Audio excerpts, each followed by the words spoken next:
Good evening everyone, magandang gabi po sa lahat. And let me start tonight's video with a poem. Okay? Gusto ko pong simulan yung ating video for tonight. Babasahan ko po kayo ng isang poem ni Walter Wintel entitled Think. Yan.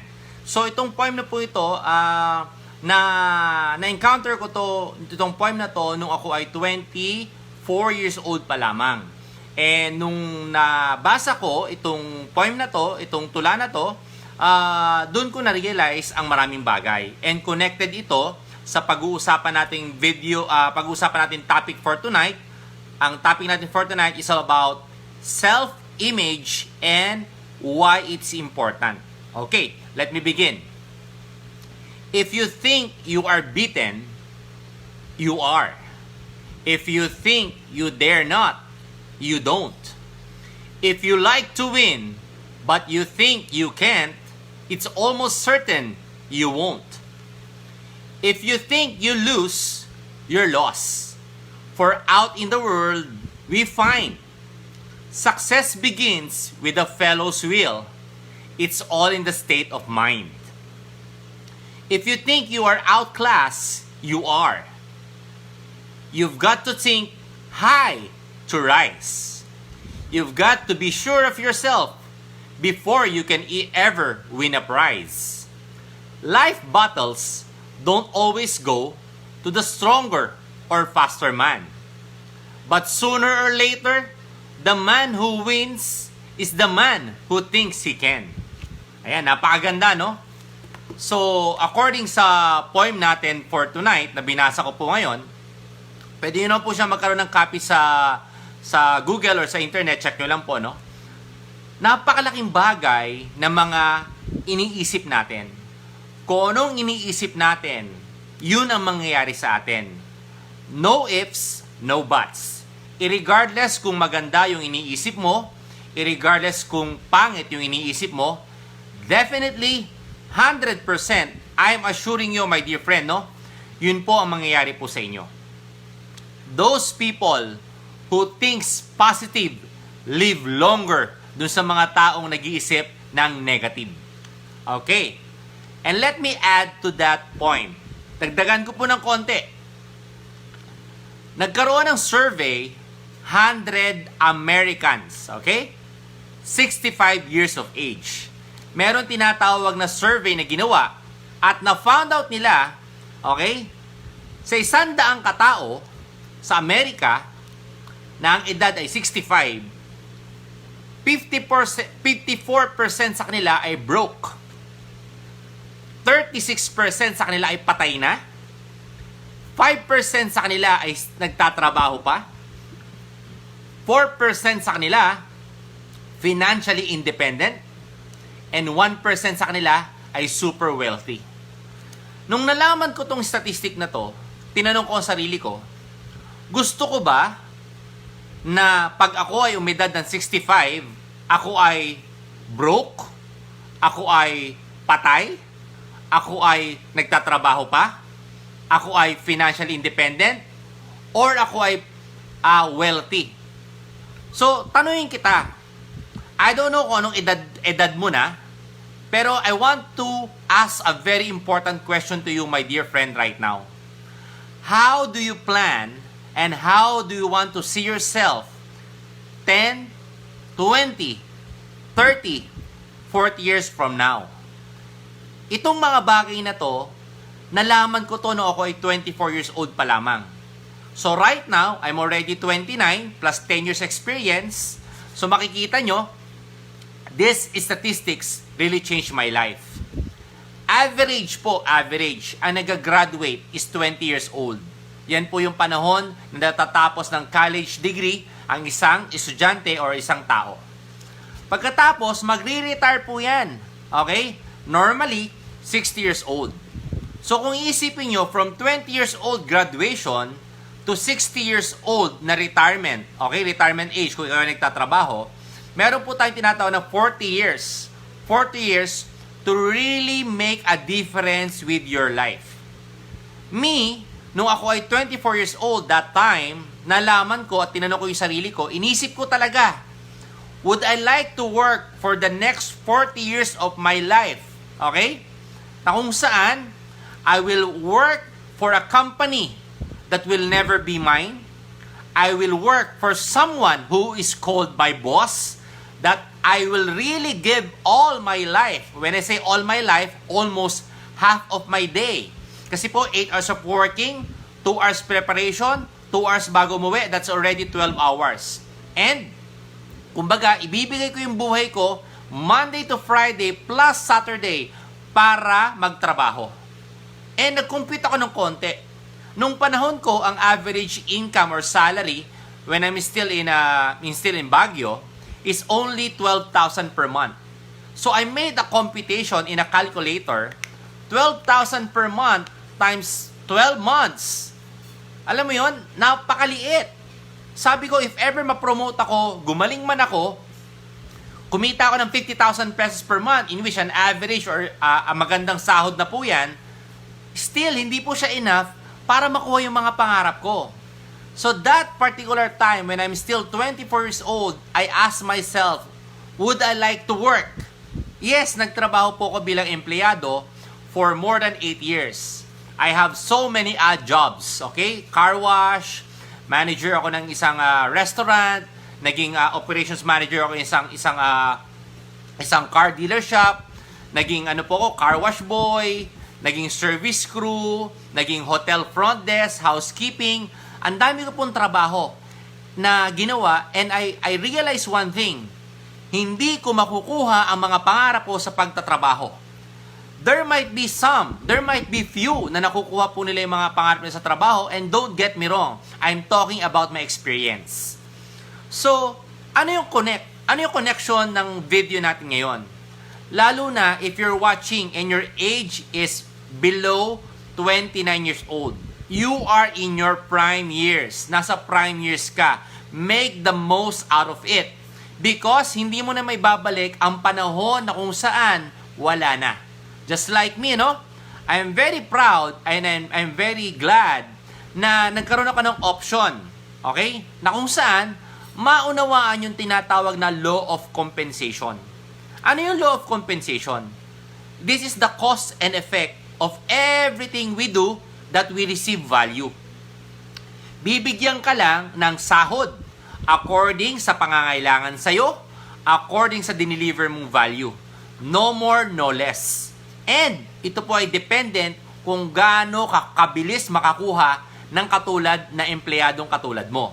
So don't get me wrong, maganda ang pagiging employment or maganda ang pagkakaroon ng trabaho.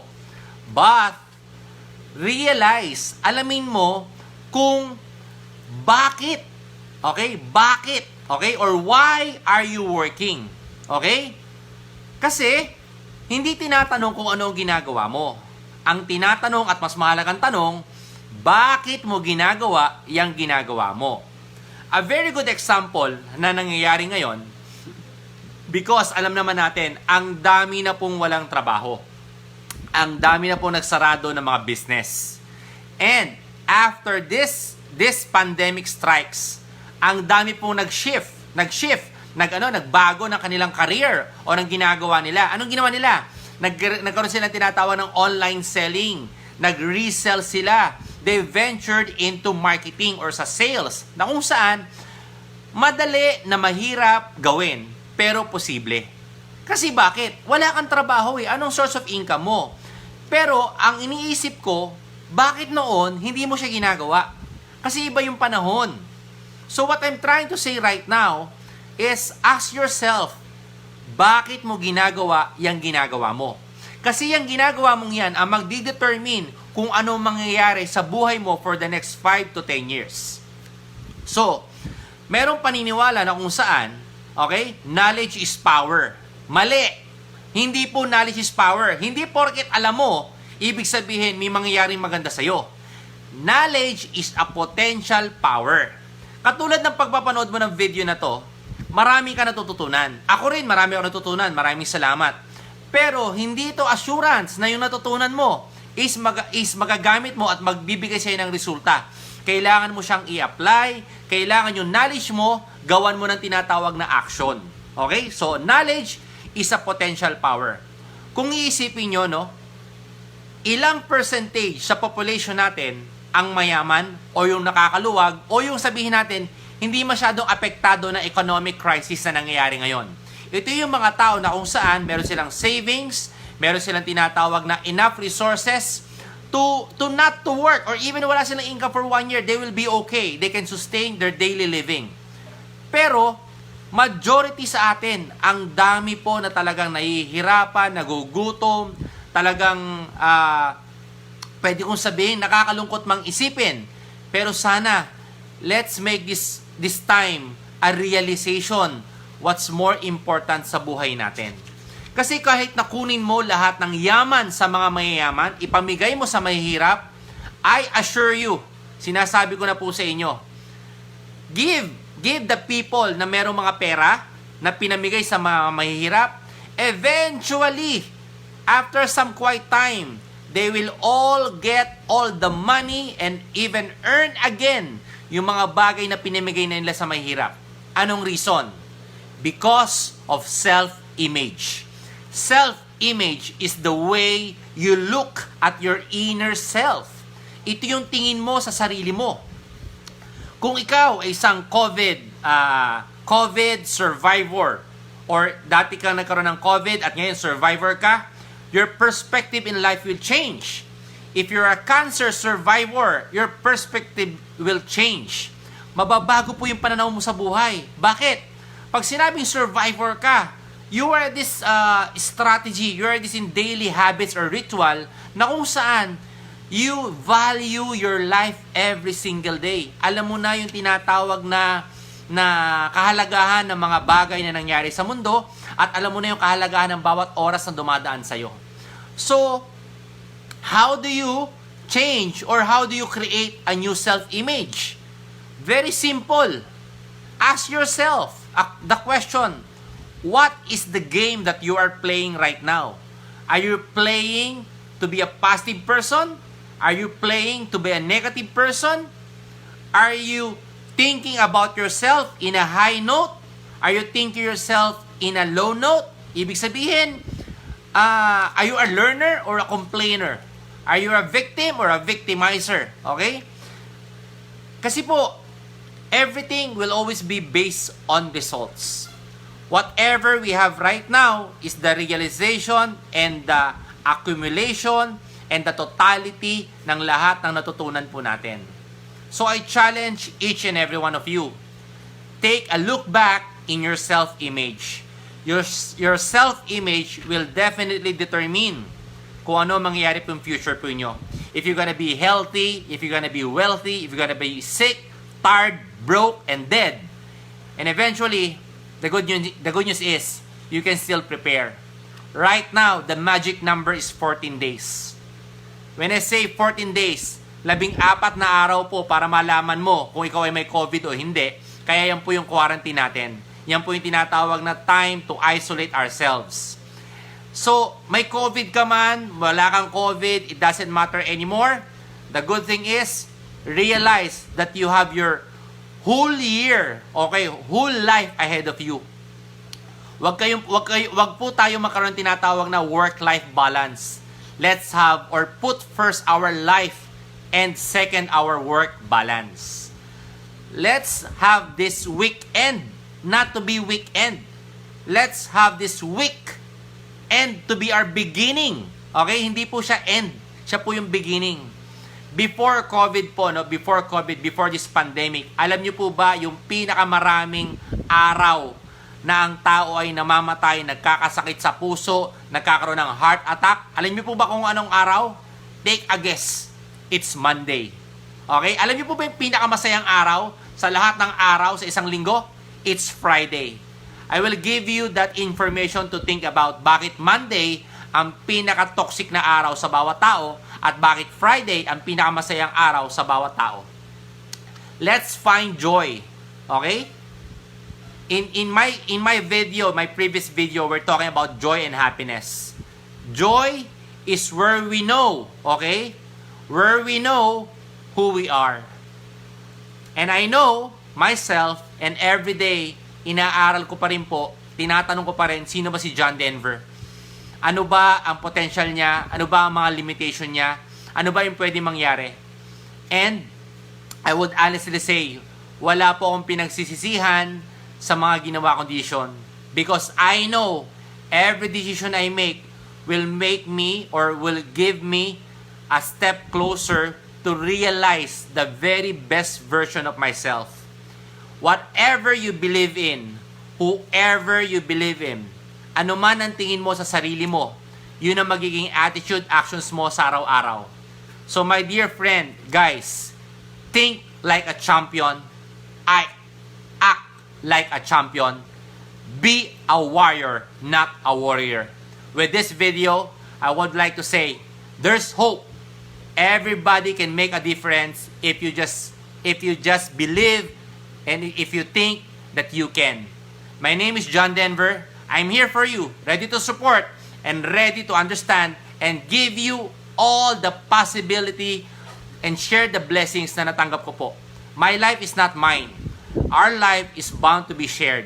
Thank you very much for our viewers, Mac Pasco, Jeric Bayang, Christian Arsaga, Charles Edward, Sarah Buhegar, my dear friend from Australia.